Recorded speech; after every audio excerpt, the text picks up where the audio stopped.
Ladies and gentlemen, please notice that exits are conveniently located at the front and rear of this auditorium. When leaving the theater, we suggest that the exit at the front of the auditorium will allow you easier access to the parking areas. Thank you. Hi, I'm Mike Field. I'm Mike Butler. And welcome to Forgotten Cinema Now Showing. Each episode, we highlight a brand new release. We'll discuss what we love about the movie or perhaps don't love about it, like we always do with every other show we do. But don't take our word for it. Go to the theater and see it for yourself. But unfortunately, I don't think anybody's seeing this movie in the theaters, which is, I don't know. We'll find out if we're sad or not about that. That's right. Mike, what's going on? Oh, nothing much, I've been I don't know which character I want to take from this. I've been created by the Dillinger Corporation to protect the systems and the integrity of Dillinger's products and software. They call me Ares, aka Master Control, because apparently I have to have two names. One a real name and one just a throwback name. But I've been trained over and over and over in the art of killing and destruction and protection and violence. But for some reason, I really dig the rain, and I just really dig the head of Flynn Encom Systems. I really dig her, and I really don't have any reason for it, and I refuse to kill her, even though I was trained to kill everything, just for no reason. I'm just gonna protect her. I really like Depeche Mode, and I'm gonna use her to get the permanence code installed in me and become a permanent thing, because I can only live for 29 minutes in the real world. You know, But a I'm wise going man to said become that. permanent. A wise man said that it should be called the impermanence code. Field, give me something to believe in. As Nine Inch Nails said in this movie, give me something to believe in. That's all I got. That's all I got for this movie. Oh, that's right. Oh, We are and for doing... some reason, I'm gonna run off, and we're gonna completely ignore what has come before. But now at the very end, I'll run off and try to find out what happened to my India. plot. Where Pakistan? Where are you? Where are you in that? Not And nondescript third world country on a Ducati motorcycle. yeah, that's Riding right. through what's clearly a marketplace that doesn't really allow vehicles. And for the third time, that's right. We are doing Tron Ares. Mike and I, obviously, if you have been following the lead up series, we did Tron, the 1982 Tron, of course, Tron Legacy, the 2010 Tron Legacy, and now it's appropriate amount of time. Let's see, 2000. I gotta do the math now. 15 years later, where we get a kind of sequel that really doesn't have Tron in it at all, and kind of is a different server. I don't know. So, anyways, that's what we're doing. Tron Ares for our now showing, as you already know. So, we do these a little different than the main show. If you don't know, we don't kind of go through the facts and all that stuff because it's a brand new film. We just kind of talk about what we thought about the film. And as always, I'd like to tell you where we saw it. We saw this on IMAX on a Friday late afternoon. IMAX 3D. Yes, that's right. Which had about 9 people in it, which is always kind of held true. If you know us, you know we've been in the theater business for a while. Well, not anymore, but we were. And 3D IMAX doesn't do a lot of money. A lot of 3D films are not busy. So it was kind of okay for us to see it. Then no one was there, so which was cool. And it did actually use the IMAX format a little bit, especially when they enter the server, which I didn't realize that it expanded. And then when they could leave it, it kind of comes down to letterbox a little bit. So which is pretty cool. I don't know about you, but I always appreciate when they use the format that they're in. I wish they kind of did the countdown in Tron style like it did for Legacy, because that was really cool. I remember we watched it. We're like, oh yeah, awesome.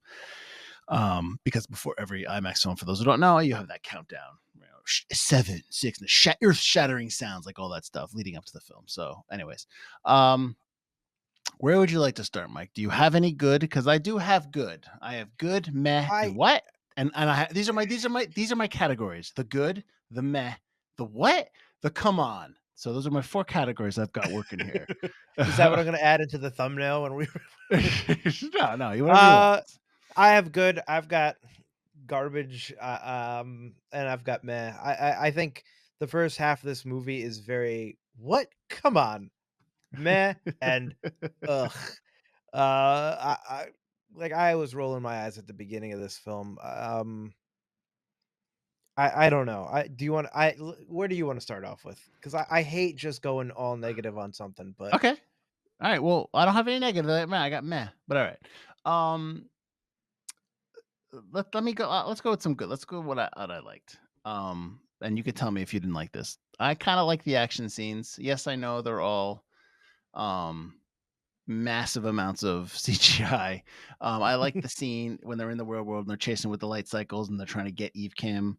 Um, I think I like the action scene when they're in the grid and they're being chased and he escapes and the music's kicking in. I liked all that. I thought the action overall, if you just pulled the action out of everything else you don't like about it, I thought the action kind of worked well. I enjoyed it. I was into it, especially towards the end. I liked the just what was going on. I don't know if you liked any didn't like the action scenes. I don't know. I mean, I like the ending with the recognizer, like that whole thing when they see the recognizer and they're like, it's coming towards the city, like all that stuff.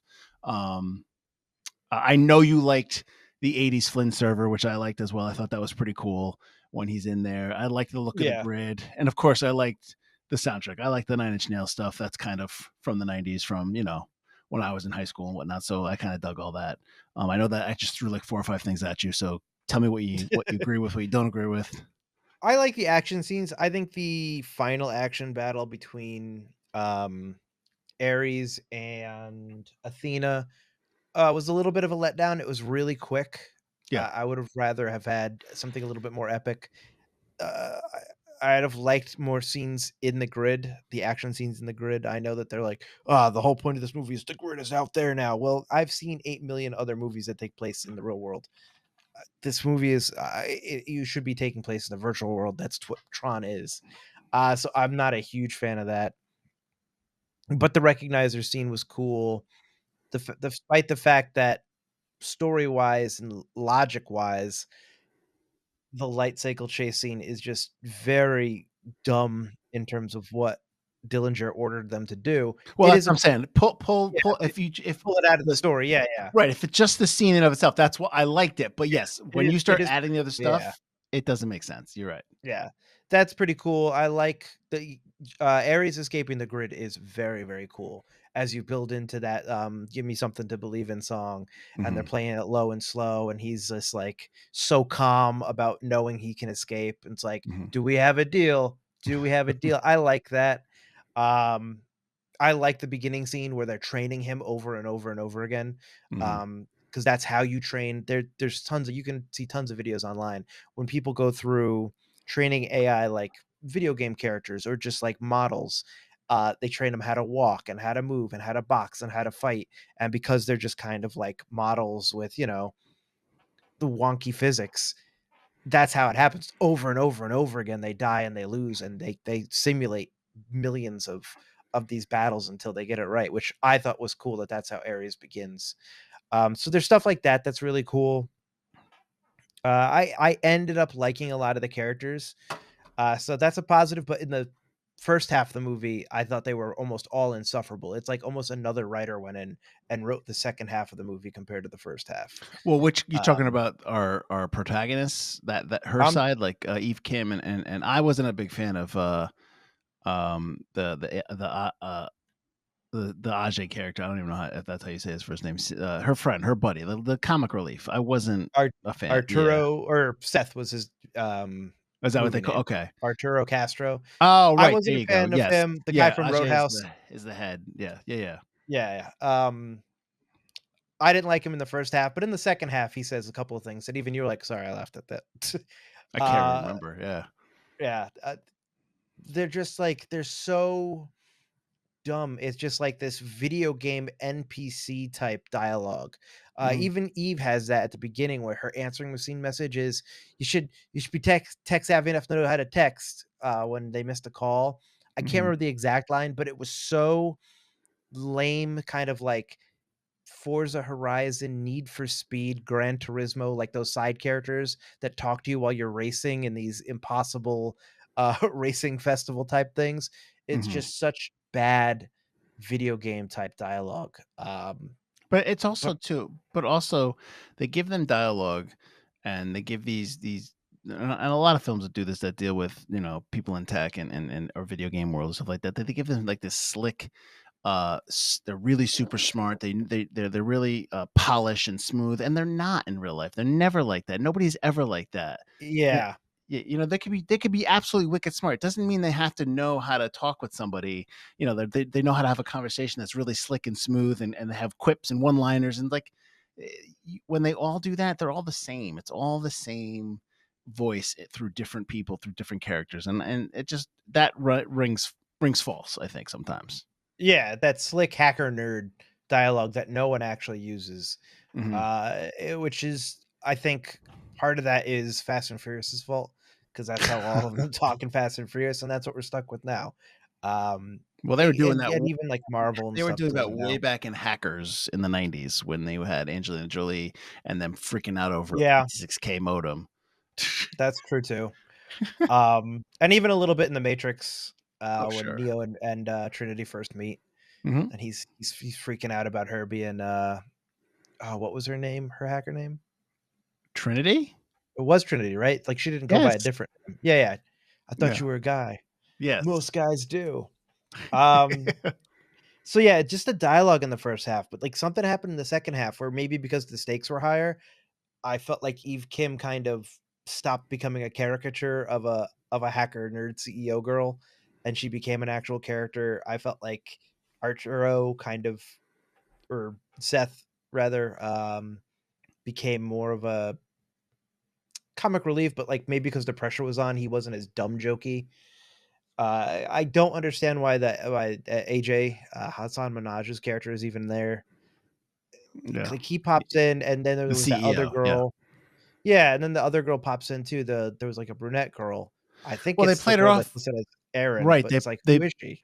Yeah, they played her off as an assistant, but she wasn't. She was also somebody who worked with the company and did like had some kind of coding experience. So because she was doing stuff at the Yeah, end all too. three of them So were on the yeah, computer, and it's just like, who are these people? Why are they yeah, here? yeah. Um, so I have issues. Like, a lot of my issues stem from that, but the look of the film, the special effects, and like you said at the beginning, the IMAX. It's, again, just like Legacy was the best thing I've ever seen in 3D IMAX. This is the best thing I have seen in quite some time, in both the IMAX and 3D, and that really takes it and runs with it. I know you had a problem with the bass; it was very bassy, but I It thought it was is. kind of cool.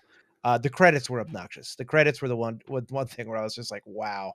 I don't hate But bass, but it's just like when I can't hear the rest of the music and all I'm hearing is duh, duh, duh, duh, and I'm like, can I hear the other stuff? Like that's a little too much. but I thought it used it very well. There was the beginning scene when they first make Ares and his tank, and the laser comes right at like the screen, and then starts excuse me, and then starts blasting. I was just like, that is really well done 3D, which I haven't seen in quite some time. Because 3D now, like you said, no one goes to it. So now, whenever there is 3D, it's very much like last minute. Let's throw this on. And granted, I did not see the last Avatar in 3D IMAX, so I don't know if that was. I'm sure that James Cameron did a good job with that.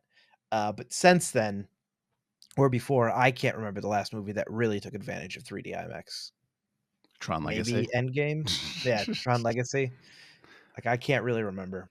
I think the Tron series had Tron Legacy and Tron Ares have have the luxury of having that digital world like where they can do a lot of cool stuff with the 3D and just kind of the look of the IMAX. So I think that's something that's in their benefit. Speaking of the look of the grid and inside Tron, I mentioned it before. What did you think of and we didn't really talk about, but like, what did you think of the '80s Flynn server that he gets into at the end when he rides the old bike and all that stuff?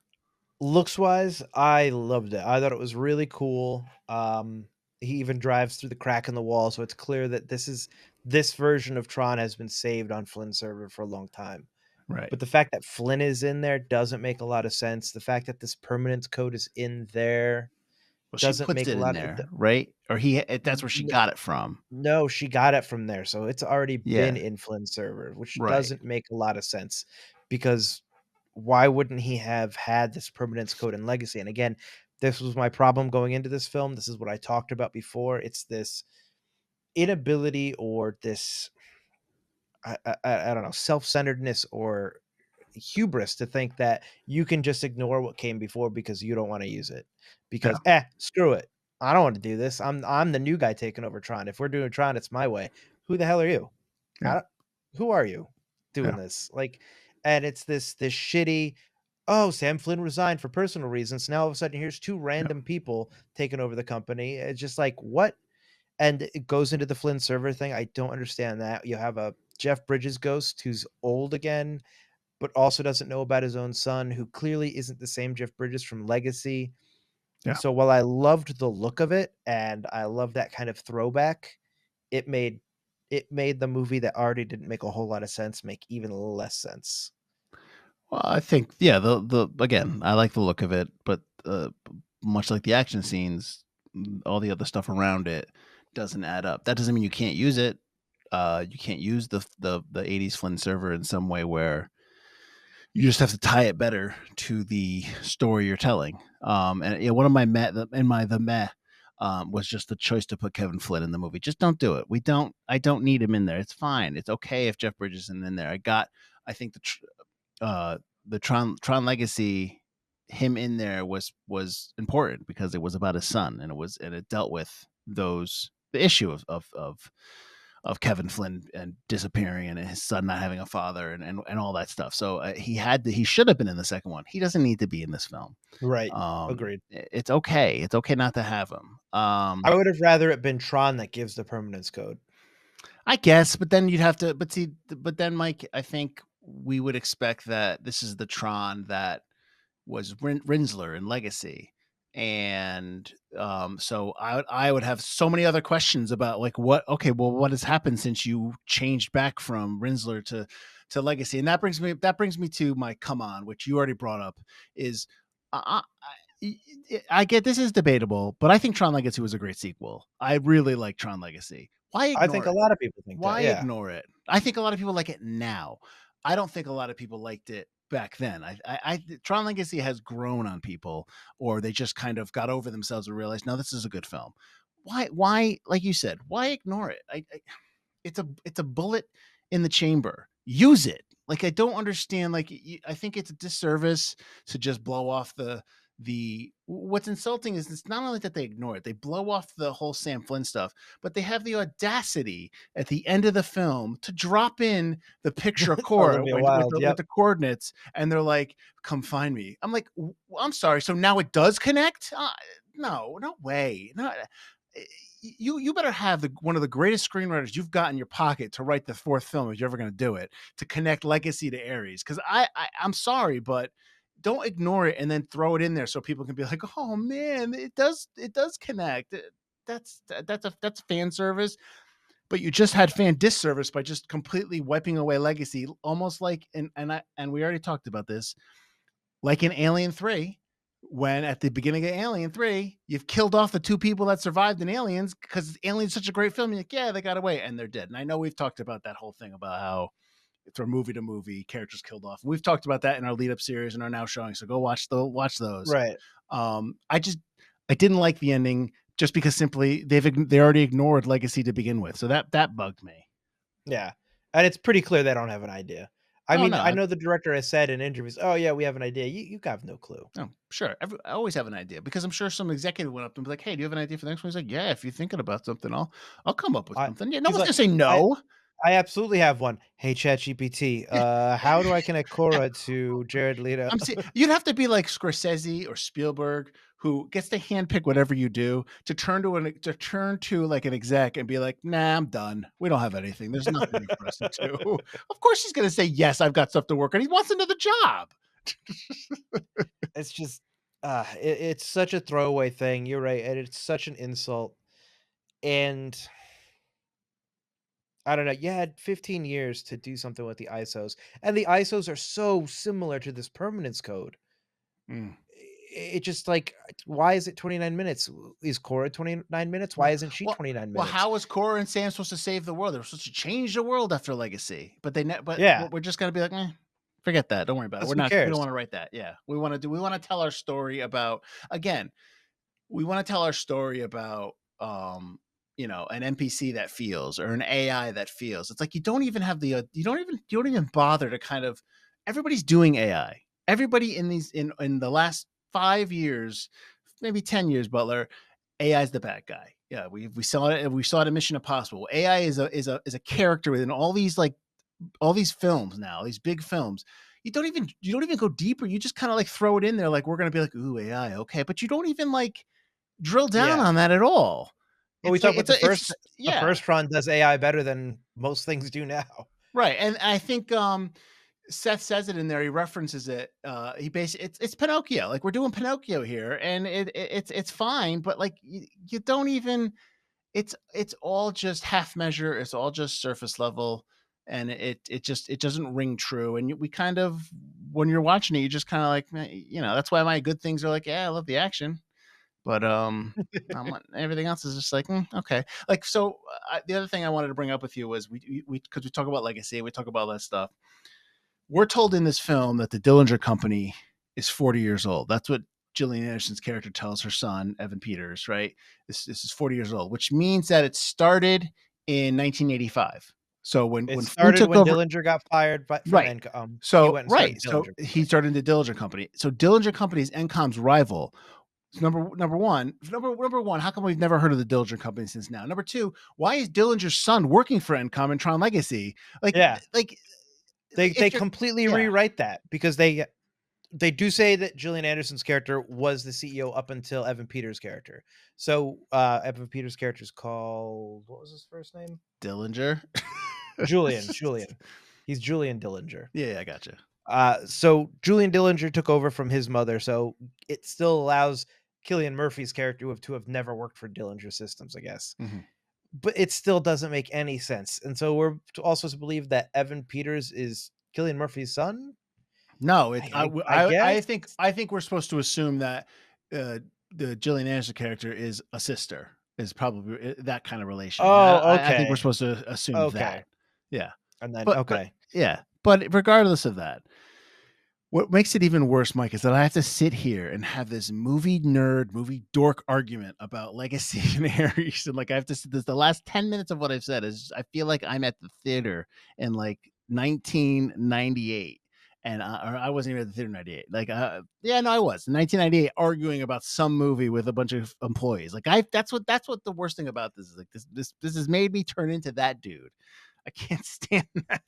Well, let me add another ember to the argument. Encom only makes video games now because they were the biggest producer of a UI operating system software when Legacy came out. They made operating systems, Yes. not video games. They started with video games and became an operating system company. Mhm. So now they've Yeah. already thrown that out. So they're just completely saying Legacy doesn't matter. But here you go. Yeah. It's like But someone in the office must have gone, "Hey, you're throwing in something about Legacy in there, right?" Oh, I forgot that was a movie. So I picture that like whatever the personal reasons that Sam Flynn had to leave Encom. So he comes to Encom after Tron Legacy and tries to change the world, fails probably horribly, leaves. So they have these two CEOs that come up who we're supposed to know, Eve Kim and her sister, and they sit there. I can just picture the board meeting, and they're like, "We're gonna go back to our roots. We're gonna reboot Space Paranoids." Oh yeah, and then that's how they became a huge hit because they rebooted Space Paranoids, which is interesting because you're doing the very same thing that people often complain about, and you're using it as a tent pole and as a pillar of how this company is so wildly successful to get to the point where we are here, which is you're doing the thing that you're doing the very same thing everyone complains about that is unoriginal, and yet you're lauding it as something that is she's a visionary for this film. So you're creating a protagonist visionary that we're supposed to be like, yeah, but the way she gets there is something that we don't like. Reboots. Reboots and remakes. Yeah. See, they are good. And Also, the explains- fact that yeah. video games are dying, and I Yeah. find it hard to believe that any company is being like, they're the biggest company in the world from video games. Because are you reading the news right now? Video game companies are dying. Yeah. It's like Well, the writers clearly don't have their finger to the pulse on, I think, AI, on military contracts, on video game companies, on tech. It's like it's so the opposite of what the original Tron was, that had its finger to the point where like the writer was a software engineer. It was yes, he lived in the edited world. draft Yeah. to draft. They had software engineers and computer scientists look at each draft, and this movie clearly was not. Well, it's I've talked about this a couple times on our main show, and I think we've had discussions. We've had stuff like this. We are in a time where we have movies that are written that their source of the source of like the source material that people are using are other movies, are things they watch. It's not books. It's not anything that they are researching. It's just other films and other things. This film feels like it's written after just watching a bunch of movies and being like, yeah, what's that? I'll do that. Like, not like they're not sitting in front of the computer going like, we're going to copy this, we're going to copy this, we're going to copy this, but they're sitting in front of the computer going, the Tron Ares is going to be like this. We're going to do a story. It's going to be about this. They build they build this war guy. They build this guy who can fight, but they keep training him, and then they're going to build, and it's going to come into the real world. And then they're just like, okay, let's write it. And what they're pulling from is just everything that they have consumed in pop culture. And what you get is a film that is not deep. You get a film that is written, that's just, like I said, surface level. AI is tossed in there. These things are tossed in there. The whole then you start rationalizing why you're talking about NCOM, and you're not referencing legacy, and you're just kind of like dismissing certain things. You're not worrying about the history of all the characters or what we just talked about, and you just kind of like put it together, and it's like, oh, we got Jared Leto, oh, we got Nine Inch Nails, oh, this is great, let's go. Yeah. And you know what I mean? And that's what it feels like. And so you shouldn't be surprised by the reaction of people who just can't. At the end of the day, it's not that I'm saying that this is a bad film, and you can definitely say that. What I'm saying is, like, I have a very hard time connecting to the film, because I just don't understand what I'm being told. I can tell you what I like in it, but I can't really connect to it on a level like I connect to in Legacy, or even Tron for that matter. So when we talked about Tron, we talked about how well it held up and what they were Yeah. talking about, and you kind of referenced that a little bit ago. So it's just very difficult to understand what they're trying to say here, because maybe there isn't really much for them to say here. I mean, that's a good point, because I can you tell me what the theme of the movie is? Because I can't. And that is Of Tron always a big Ares, thing for me, is like Pinocchio wants to be a something always boy. has to have. That's not a theme. That's I just know, what they're I know. trying to reference. It's just like, that's not a theme. I don't think there's a theme to this movie. An overall theme throughout the entire thing. An overall No. theme, yeah. I think they want it to be something about AI, but it's not. They want it to be something about Pinocchio, but it's not. It's because like, I know it's at the end of the movie. It's this personal journey now of Ares trying to figure out what his purpose is or what he's supposed to be. But that's not like, if that's the case, then you gave way too much screen time to Eve Kim and NCOM. But Yeah. I know you have to. Because it's a Tron film. But you gave way too much time to them. You should have just focused on Ares. Like, if you did if you really just focused on Dillinger and Ares and all of that, and you never brought NCOM into the picture, you never brought anything to do with Flynn, and it was just a story within this universe, I bet you would have found more. We probably would have found more to like latch on to and more to like, because then they would have forced them to focus just on that. I was kind of interested when we started the film and Ares goes into NCOM servers, and it looked like almost kind of like a more utopian version of the grid that we saw in Legacy.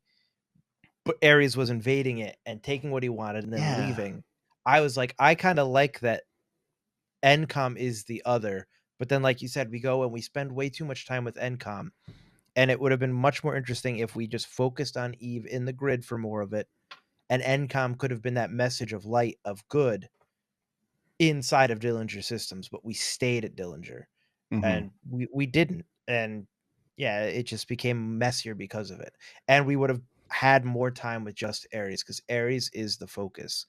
You know, I get that Eve has this journey as well, because she doesn't know what she wants to do after she finds the permanence code, because she's completing her sister's her mission, her quest, which I get, and that's fine, that's good. But we don't spend enough time really getting to know that. Like, we don't. It's like I think you said, it's surface level. Mhm. And you can't focus on that, because this is Ares' story. In the end, it should be Ares' story. He's the title character. He's who we're ending on. And you're given too much time with Eve, but also not enough time with Eve. And you give these characters names in Greek mythology. Just follow that storyline. Follow Athena. Follow Ares. Just add some more people in there that just don't name them characters from Greek mythology, use that. You have a whole plethora of storylines that you can mine from mythology. So just use it. But whatever, that's just rewriting a script. We don't really do that here. So one thing I wanted to ask you before we wrap it up or wherever we're going, explain to me the heat that the level of anger that is thrown at Jared Leto, because like everywhere I look in this movie, it's like, they're just like, they blame him for how it's got low box office. Like, it made 10. Listen, this movie, it might be a bomb and this movie's not going to do well. That's fine. But I saw a post that was like, this film did $10 million lower than Tron Legacy in its opening weekend. It's like, okay, that's fine. But number one, that's pre-pandemic. We're in a different world. So like, that's kind of difficult to toss that chain around the neck of this movie, because you don't know if there was no pandemic and this film came out, it might have done a little bit better, but we don't know that. But just explain to me the heat that he's getting from this film. I mean, I think it's the heat in general. There was a post, and I should have saved it. It was like his last every franchise film he's been in, and how they've all failed once they have him appear in it. If The Rock back in the day was franchise Viagra, Jared Leto is franchise like garlic breath. It just fails. I think that I don't particularly think he's a great actor. I haven't seen him in anything where I've been wowed by his performance. He's good in Dallas Buyers Club. But when he's not given something that kind of like, wait, he can't really make something his own. It feels like. I mean, he won an Oscar for Dallas Buyers Club, so it's not like you don't luck into an Oscar. He won. There's a lot of people that win an Oscar and then you don't really ever see or hear from them again. Okay, but that's fair. But like I said, he was good in Dallas Buyers Club, but I've never seen him in anything else where he's great. He's a terrible Joker. I don't think like. But his other movies, I don't think I've ever seen him where I'm like, wow, fucking Jared Leto. But like, again, I think the hate is obviously exploded internet hate.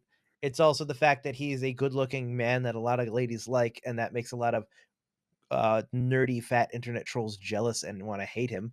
A lot of comic book guys around the world registering their complaint on the internet. I'm not a huge fan, but I'm not necessarily a hater. I don't think he did anything negative to this movie. I think the movie did negative stuff to this movie. He was fine. I kind of liked his performance. I thought he was very to the point for the most part, but you could tell his humanity as it went, and he started to throw in more contractions as it went. I thought that was kind of cool. Very clever, very cleverly done the way his dialogue became more human as the movie progressed. I thought that was pretty cool. Yeah, I think it's just cool to beat on to kick him when he's down, or it's cool to make fun of him. I get it. I know like, the whole Morbius thing. I understand that. It's Morbin time. Yeah. Again, that movie also wasn't necessarily his fault. Exactly. But I didn't have a problem with him in this film, and I don't have a issue with him in general. Yeah, I thought he actually was okay.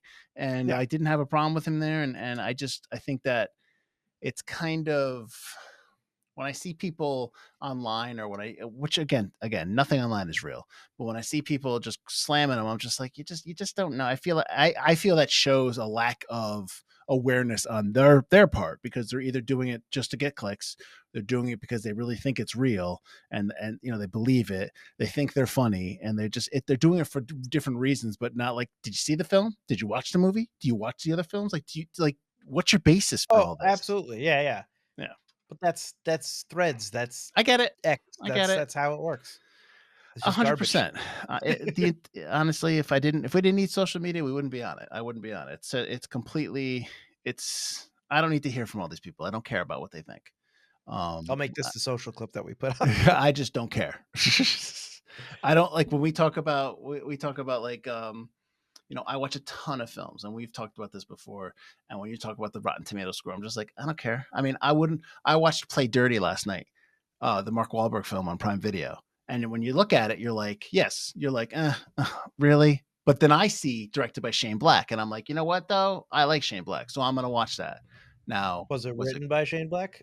I didn't check. It might not have. No, he did. No, he wrote. He was one of 3 people that wrote the script. It was okay. It wasn't. We could talk about it later. But still, like, if I just go by what everybody's saying, I'm never going to watch these films. So sure.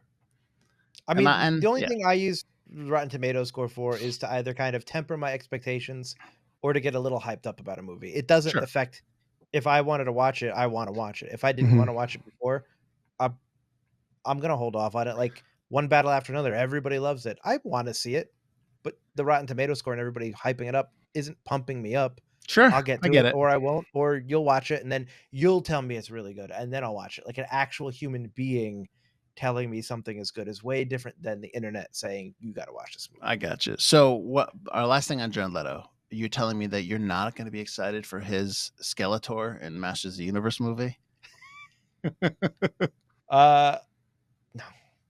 Uh, I am not. I'm not very excited for that He-Man movie at all because it seems like it's the same plot as the '80s Masters of the Universe movie, Mhm, which I mhm. loved growing up, but everyone else hated. So You're I talking just about don't the one with understand why they Courtney. would. You're talking about the Courtney Cox one.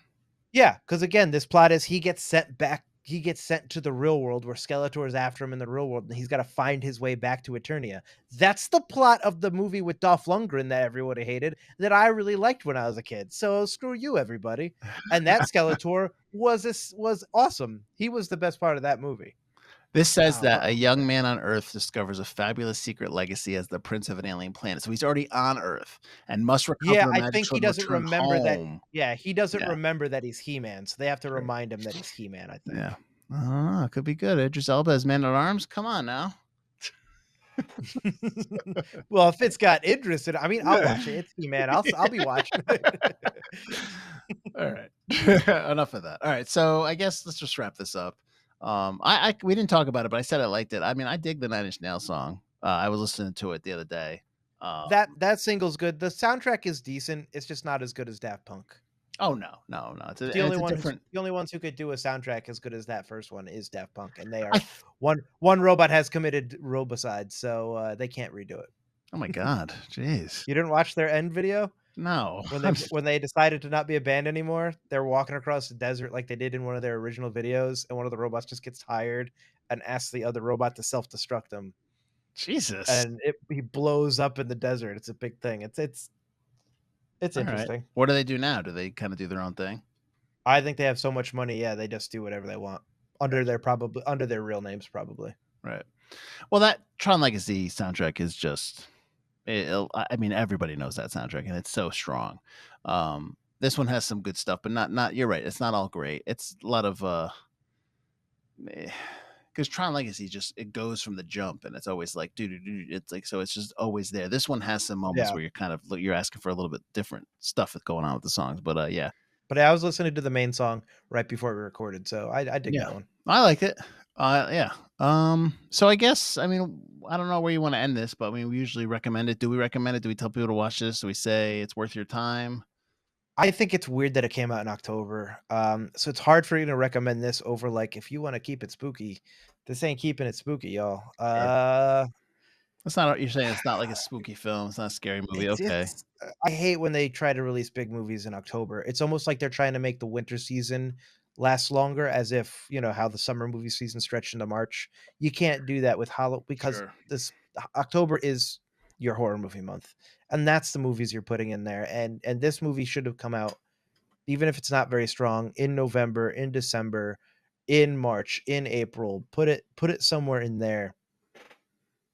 It's just this is a weird time. It makes it feel like you don't believe in this movie. But I will Maybe they say, do. if you're gonna see it, spend the extra $10 and see it in 3D IMAX because I think that will increase the value of your dollar. I think it'll make those action scenes, it'll make the soundtrack, it'll make the things that we like about the film even better. Just add an extra flavor to it, and you don't see big, good IMAX 3D movies like that that really utilize it that well. Hmm. But if you're waiting for this to come out on digital, wait for it to come out. I would wait for Disney Plus. You can wait because I don't think a Tron 4 is coming anytime soon. It'll be another 15 years before we see a Tron 4, I feel like. Well, this is Disney, so Disney has. I'm wondering if what their film releases, like their big releases for theatrical for the rest of the year. I mean, you've I got know they got Avatar coming Avatar. in December. You've got Zootopia 2 in November. That's the kids one. So maybe there's just. I mean, I know Ella McKay is like another one, but I don't know if that's going to be really big, huge. Um, Maybe they just And I didn't know think it that would fit. they don't have a Marvel until Spider-Man, which I Yeah, don't think is until June, July. is that coming out before It Doomsday? wasn't. It wasn't originally, but it is now. Okay, Oh, so maybe Spider-Man is December and Doomsday is next, something like that. Yeah, I it's a think long they're way making. away before our next Marvel. Well, I think they're making all that stuff on the fly, anyways. So, well, do they have the Do they have the Springsteen film? Is that Disney? Oh, is it? I know we saw the trailer for it in IMAX. It might be. Hmm. Yeah. But anyways, but Mike, maybe they saw it and they were like, "This isn't gonna do well. Just put it in October." That's what I imagine. Yeah. Anytime someone releases what should be a big film in October, September, end of August, you know, anytime after Christmas before the middle of March, I'm just like, oof. Yeah. And the Back box to the office is different. Like I said, post pandemic, box office is different. You don't know really what to. Oh yeah, everyone's saying it's a thing, but when I saw it made 15.4 its first day, I was like, that's these days that's pretty good. Yeah. So Not yeah, everything has to be a Marvel movie to succeed. Like that's not terrible. I think you have to as a fan or as somebody who follows films, I think you really have to take into consideration dollars pre-pandemic to post-pandemic is, and not just because of the pandemic, but that's when streamers kind of kicked. That's when streamers became like really big, and Yeah. everyone's relying on them. The genie is out of the bottle. There are people that just don't go to theaters, not because they're afraid, but because it's too much money, and it's why? Because there's so much stuff they can watch at home that they have no problem sitting around flipping an eye and they can control that. Because everyone's complaint is always people are always talking in the theaters. There's too many commercials. It's too long. It's too much money. It's expensive. It's expensive, and I get that. I think that with the pandemic, it kind of reinforced that thinking for a lot of people, and they're just like, I'm not going to the theaters anymore. But theaters and movie companies, they're not going to get it because they're going to keep raising prices, so they won't figure it out. So yeah, That's how it works. yeah, I know. You know what, Mike? They do own. They do have the Springsteen film because Springsteen films coming under 20th Century Studios, which is Disney, Okay. and they also have Predator Badlands as well. So Oh, that'll be yeah, which they did so put in November, which gives me hope for that movie at least. yeah, So so yeah. they're always competing with. It's weird because they have all these different companies, but they're still owned by the one company, so they're all competing with each other. But you're competing with themselves, so it's weird. Monopolies. Yeah, exactly. All right, tell them where they can find us. You can find us at ForgottenCinemaPodcast.com or wherever you get podcasts, wherever you watch your show right now, or you're listening to us. Go ahead, like, rate, subscribe, comment.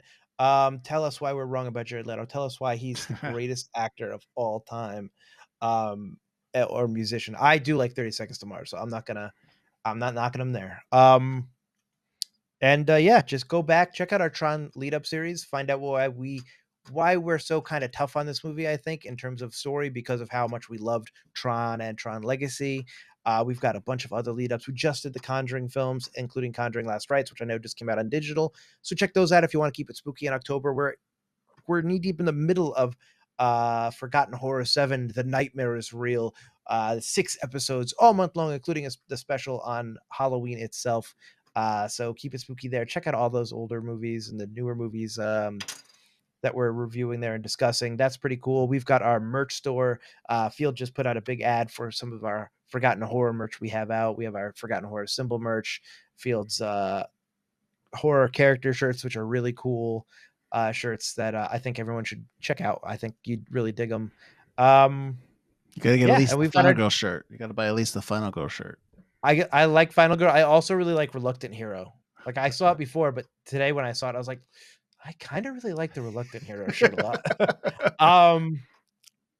So yeah, check those out. Forgotten Cinema Podcast, or Etsy.com/Forgotten Cinema Podcast, or you can just go from our main site. We've also got our Patreon where you can support the show, which we appreciate very much. You can also check out all of our exclusive episodes. I think we've got another exclusive episode coming out sometime in November for you guys. We have stickers that go out to you guys. We have merch discounts, Discord access, so you guys can talk to us right there. And you can also join the Patreon for free just to keep abreast of all the content we have coming out, because I have not stopped editing for like the last 5 months. We have just been going nonstop with content. We have so much stuff up. So go check that out. Yeah, and our next now showings will be in November. We're going to be doing a double feature, right? I guess for some, not together, but we're going to be watching. The movies come out the same day. We're going to do The Running Man, which is the Edgar Wright film with Glenn Powell, and then we're doing the Predator Badlands, which is with Dakota Fanning. Is that right, or no? Is it Elle Fanning? Elle Fanning. Elle Fanning. Excuse me. Apologies, ladies. So we'll be doing that. I don't know how we're going to be able to watch these films, but we'll figure it out. And then, so that's. We got our lead up as well coming up for the original Running Man. Yeah, but this is a now showing. I was kind of just pushing the now showings. I got you. But all right, that's it. Yeah, we're doing the original Running Man for a lead up. Yep. And in December we'll be doing lead up for and the now showing for the Knives Out, Knives Out films. So we'll be doing all those as well. Like Butler said, we're a little. Oh, check us out every Wednesday for the main show. There you go. All right. So thank you for watching. Thank you for listening. I'm Mike Field. I'm Mike Butler. It's like you forget. And this is Forgotten Cinema Now Showing.